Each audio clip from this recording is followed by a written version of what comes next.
ಮತ್ತಾಯ ಅಧ್ಯಾಯ 6 ವಚನ 1-6 16-18 ಎಚ್ಚರವಾಗಿರಿ, ನೀವು ಒಳ್ಳೆಯ ಕಾರ್ಯಗಳನ್ನು ಜನರ ಮುಂದೆ ಮಾಡಬೇಡಿ. ಜನರು ನೋಡಲೆಂದು ನೀವು ಅವುಗಳನ್ನು ಮಾಡಿದರೆ ಪರಲೋಕದಲ್ಲಿರುವ ನಿಮ್ಮ ತಂದೆಯಿಂದ ನಿಮಗೆ ಪ್ರತಿಫಲ ದೊರೆಯುವುದಿಲ್ಲ. ನೀವು ಬಡಜನರಿಗೆ ಮಾಡುವ ದಾನವನ್ನು ಪ್ರಕಟಿಸಬೇಡಿ. ನೀವು ಕಪಟಿಗಳಂತೆ ಮಾಡಕೂಡದು. ತಾವು ಮಾಡುವ ದಾನವನ್ನು ಜನರಿಗೆ ತೋರಿಸಿಕೊಳ್ಳುವುದಕ್ಕಾಗಿ ಕಪಟಿಗಳು ಸಭಾಮಂದಿರಗಳಲ್ಲಿ ಮತ್ತು ಬೀದಿಗಳಲ್ಲಿ ತುತ್ತೂರಿ ಊದಿಸುತ್ತಾರೆ. ಜನರಿಂದ ಗೌರವ ಪಡೆಯಬೇಕೆಂಬುದೇ ಅವರ ಉದ್ದೇಶ. ಆದ್ದರಿಂದ ನೀವು ಬಡಜನರಿಗೆ ಕೊಡುವಾಗ ಬಹಳ ಗುಟ್ಟಾಗಿ ಕೊಡಿ. ನೀವು ಮಾಡುವಂಥದ್ದು ಯಾರಿಗೂ ತಿಳಿಯದಿರಲಿ. ನೀವು ದಾನವನ್ನು ರಹಸ್ಯವಾಗಿ ಕೊಡಬೇಕು. ರಹಸ್ಯದಲ್ಲಿ ನಡೆಯುವ ಕಾರ್ಯಗಳನ್ನು ನೋಡಬಲ್ಲ ನಿಮ್ಮ ತಂದೆ ನಿಮಗೆ ಪ್ರತಿಫಲ ಕೊಡುವನು. ನೀವು ಪ್ರಾರ್ಥಿಸುವಾಗ ಕಪಟಿಗಳ ಹಾಗೆ ಪ್ರಾರ್ಥಿಸಬೇಡಿ.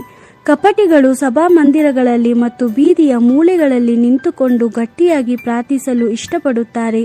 ತಾವು ಪ್ರಾರ್ಥಿಸುವುದನ್ನು ಜನರು ನೋಡಬೇಕೆಂಬುದೇ ಅವರ ಬಯಕೆ.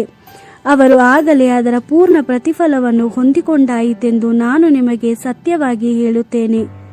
ನೀವು ಪ್ರಾರ್ಥನೆ ಮಾಡಬೇಕಾದರೆ ನಿಮ್ಮ ಕೋಣೆಯೊಳಕ್ಕೆ ಹೋಗಿ ಬಾಗಿಲನ್ನು ಮುಚ್ಚಿಕೊಂಡು ನಿಮಗೆ ಕಾಣದಿರುವ ನಿಮ್ಮ ತಂದೆಗೆ ಪ್ರಾರ್ಥಿಸಿ. ರಹಸ್ಯದಲ್ಲಿ ನಡೆಯುವ ಕಾರ್ಯಗಳನ್ನು ನೋಡಬಲ್ಲ ನಿಮ್ಮ ತಂದೆಯು ನಿಮಗೆ ಪ್ರತಿಫಲವನ್ನು ಕೊಡುವನು. ನೀವು ಉಪವಾಸ ಮಾಡುವಾಗ ನಿಮ್ಮ ಮುಖವನ್ನು ಸಪ್ಪಗೆ ಮಾಡಿಕೊಳ್ಳಬೇಡಿ. ಕಪಟಿಗಳು ಹಾಗೆ ಮಾಡುತ್ತಾರೆ. ಆದರೆ ನೀವು ಕಪಟಿಗಳಂತಿರಬೇಡಿ.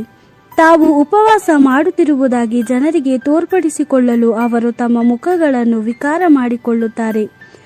ಆ ಕಪಟಿಗಳು ತಮಗೆ ಬರತಕ್ಕ ಪ್ರತಿಫಲವನ್ನು ಸಂಪೂರ್ಣವಾಗಿ ಹೊಂದಾಯಿತೆಂದು ನಾನು ನಿಮಗೆ ಸತ್ಯವಾಗಿ ಹೇಳುತ್ತೇನೆ. ಆದ್ದರಿಂದ ನೀವು ಉಪವಾಸ ಮಾಡುವಾಗ ಮುಖವನ್ನು ತೊಳೆದುಕೊಳ್ಳಿರಿ, ತಲೆಗೆ ಎಣ್ಣೆಯನ್ನು ಹಚ್ಚಿಕೊಳ್ಳಿರಿ. ಆಗ ನೀವು ಉಪವಾಸ ಮಾಡುತ್ತಿದ್ದೀರೆಂದು ಜನರಿಗೆ ಗೊತ್ತಾಗುವುದಿಲ್ಲ. ಆದರೆ ನಿಮಗೆ ಅಗೋಚರವಾಗಿರುವ ನಿಮ್ಮ ತಂದೆಯು ನಿಮ್ಮನ್ನು ನೋಡುತ್ತಾನೆ. ರಹಸ್ಯದಲ್ಲಿ ನಡೆಯುವ ಸಂಗತಿಗಳನ್ನು ನೋಡಬಲ್ಲ ನಿಮ್ಮ ತಂದೆಯು ನಿಮಗೆ ಪ್ರತಿಫಲವನ್ನು ಕೊಡುತ್ತಾನೆ. ದೇವರ ವಾಕ್ಯವಿದು. ದೇವರಿಗೆ ಕೃತಜ್ಞತೆ ಸಲ್ಲಲಿ.